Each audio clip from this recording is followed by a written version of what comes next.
Hello හැමෝටම මගේ නම දුලින්දු. මේක තමයි මගේ පළවෙනි ව්ලොග් එක. ඉතින් මම අද මේ වීඩියෝ එකෙන් අරගෙන ආවේ මගේ දවසක් ගෙවෙන විදිය. මට අද උදේ පන්ති තියෙනවා.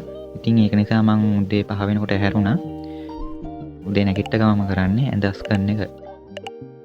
ඇඳස් කරලා ඉවරුණා ගමන් මම දැක්කේ මගේ පොත් මේසෙත් අවුල් වෙලා තියෙනවා.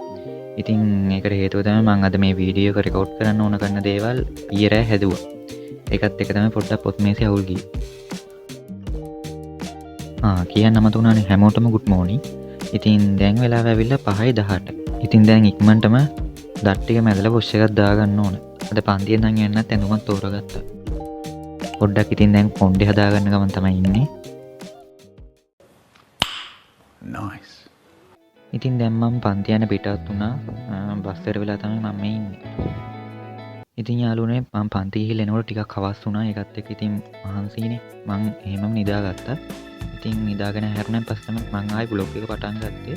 ඉතින් මං ඊළඟට හිතන් ඉන්නේ මේ ඔයාලා මේ බලන බ්ලොග් එකේ මූල් කොටස් ටික කියන්නේ මම මුලින් වීඩියෝ එකක් ස්ක්‍රිප්ට් එක දීලා අන්න ඒ ටික එඩිට් කරන්න තමයි මම දැන් හදන්නේ.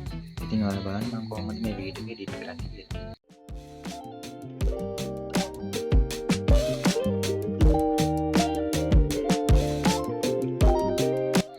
ඔන්න ඉතින් මම දැන් තමයි මේ වීඩියෝ එකේ මුල් කොටස එඩිට් කරලා ඉවර කරේ.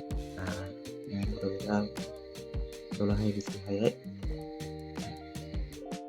ඉතින් ඊයේ බ්ලොග් එක එඩිට් කරලා ඉවරනකොට ගොඩක් රෑ වුණා. ඒකත් එක්ක ඉතින් මම එහෙමම නිදාගත්තා. ඉතින් මේ වීඩියෝ කරන්නේ ඊට පහුවෙන්ද. ඒ කියන්නේ බ්ලොග් එක රෙකෝඩ් කරපු දවසට පහුවෙන්ද. ඉතින් දැන් රෙකෝඩ් කරන්න පටන් ගත්තේ බ්ලොග් එක අවසන් කරන්න ඕන නිසා. ඉතින් ඔයාලා මේ බ්ලොග් එකේ දැකපු හොඳ දේවල් නරක දේවල් පල්ලෙන් කමෙන්ට් එකක් දාන්න. ඉතින් අදම නම් ඔයා මගේ වීඩියෝ එක බලන්නේ channel එක subscribe කරලා අපිත් එක්ක එකතු වෙන්න. එහෙනම් මම අද මේ වීඩියෝ එක නවත්තනවා.